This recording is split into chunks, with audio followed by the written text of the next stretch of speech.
Assalamualaikum warahmatullahi wabarakatuh. Halo semuanya, apa kabar? Semoga kita selalu dalam keadaan yang baik ya. Perkenalkan, nama saya Anissa Nuramawati dengan NIM 23040230107 dari Prodi PGMI 3C Universitas Islam Negeri Salatiga. Baiklah teman-teman, kali ini kita akan belajar tentang cahaya, bunyi, dan sifatnya. Cahaya dan bunyi adalah dua hal yang sering kita temui dalam kehidupan kita sehari-hari. Keduanya memiliki peran yang sangat penting untuk membantu kita memahami dunia dan sekitar kita.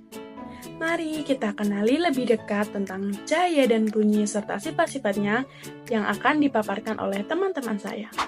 Halo semuanya, perkenalkan nama saya Khalifina Meatulia dengan NIM 104. Di sini saya akan menerangkan pengertian cahaya. Cahaya adalah bentuk energi yang membuat kita dapat dilihat.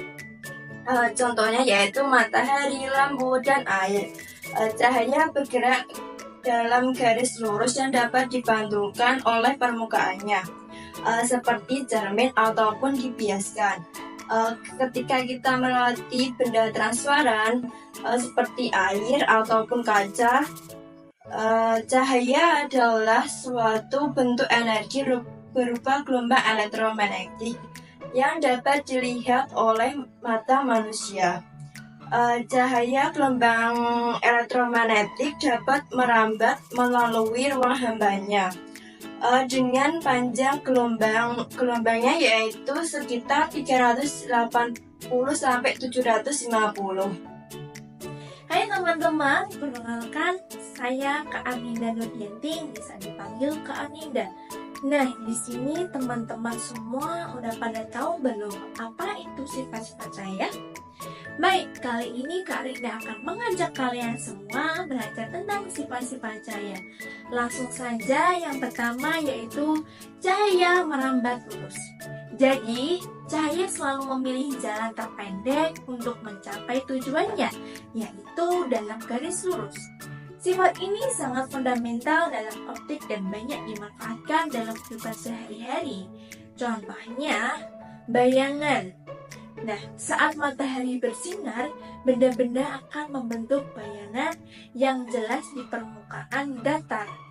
Jadi, menunjukkan bahwa cahaya matahari itu merambat lurus dari matahari ke benda, lalu ke permukaan yang membentuk bayangan. Terus ada lagi lubang jarum. Jika cahaya matahari itu melewati lubang kecil pada kertas, maka akan terbentuk berkas cahaya yang lurus pada dinding yang di seberangnya. Yang kedua yaitu cahaya dapat dipantulkan. Jadi, cahaya dapat dipantulkan pada permukaan yang mengilap seperti cermin dan air. Contohnya, cermin.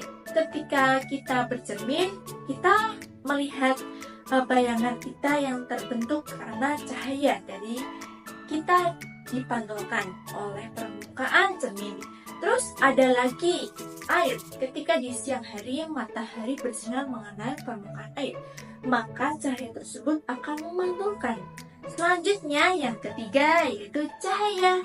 Cahaya dapat menembus benda bening. Cahaya ini memiliki kemampuan untuk melewati beberapa jenis materi, terutama benda-benda yang transparan atau benda bening. Hal ini disebabkan oleh struktur partikel pada benda bening yang memungkinkan cahaya untuk melewatinya. Contohnya, jendela kaca. Jadi, cahaya matahari itu dengan mudah menembus jendela kaca sehingga ruangan di dalam rumah menjadi terang.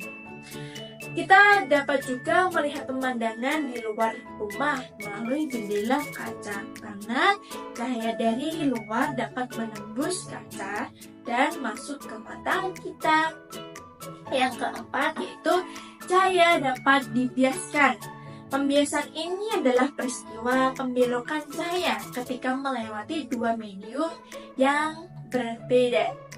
Kerapatannya, hal ini terjadi karena kecepatan cahaya berbeda saat merambat di medium yang berbeda. Contohnya, pensil.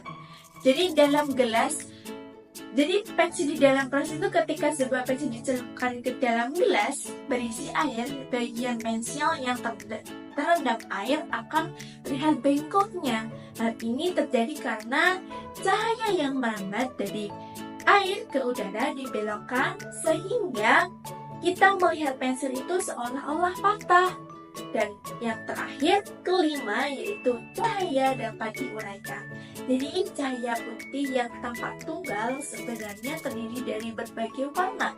Ketika cahaya putih itu melewati medium tertentu seperti prisma atau tetesan air hujan, cahaya tersebut dapat diuraikan menjadi spektrum warna-warni yang indah. Fenomena ini biasanya disebut dispersi. Contohnya pelangi.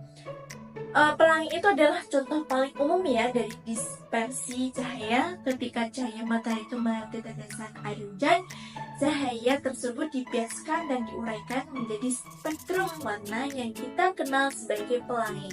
Oke, baik, sekian materi yang saya sampaikan. Semoga teman-teman di sini sudah paham apa itu tentang sifat-sifat cahaya.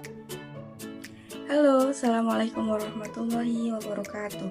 Perkenalkan, nama saya Putri Wahyu Nur Salsabila Azhara dari Prodi PGMI kelas 3C dengan NIM 23040230106. Di sini saya mendapatkan materi mengenai pengertian dari bunyi. Pengertian dari bunyi itu apa sih? Dari sini teman-teman ada yang sudah tahu atau belum ya? Kalaupun belum tahu, mari kita simak apa yang akan saya jelaskan kali ini.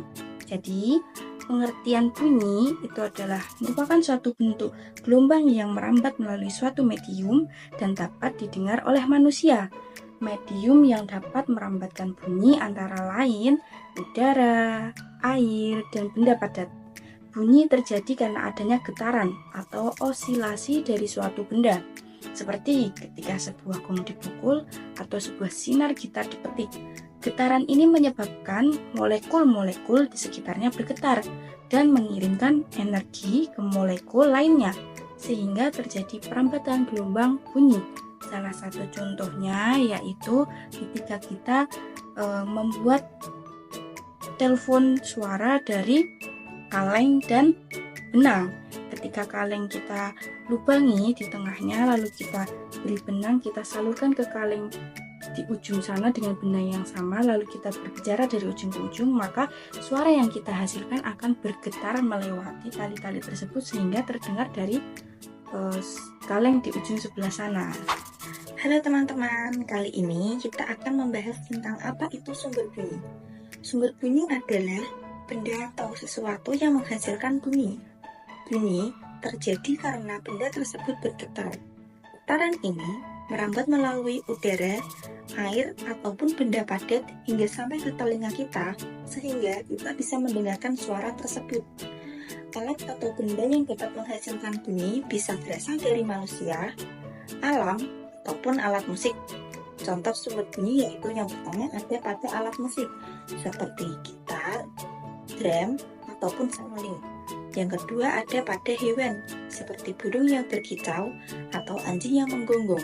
Yang ketiga ada pada alam, seperti angin, hujan, dan air terjun.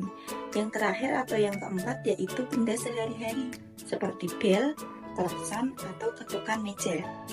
Bunyi tidak akan terdengar jika tidak ada getaran atau medium seperti udara untuk menghantarkan getaran tersebut. Sebelumnya, saya akan memperkenalkan terlebih dahulu.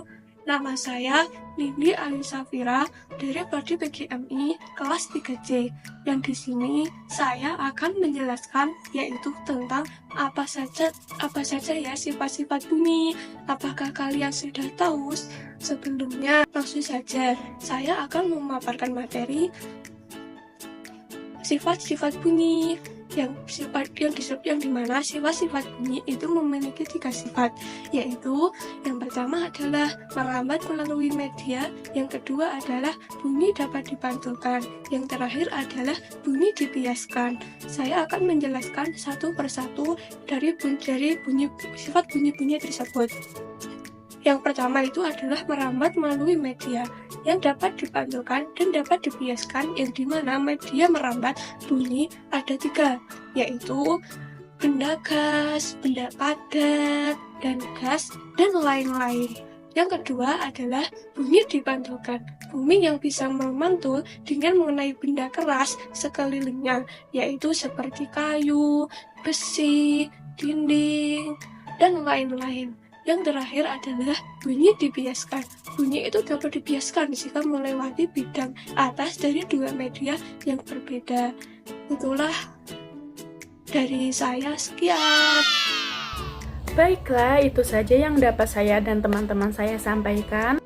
Semoga teman-teman dapat mengetahui apa itu cahaya, apa itu bunyi, dan sifat-sifatnya. Kurang lebihnya mohon maaf. Wassalamualaikum warahmatullahi wabarakatuh.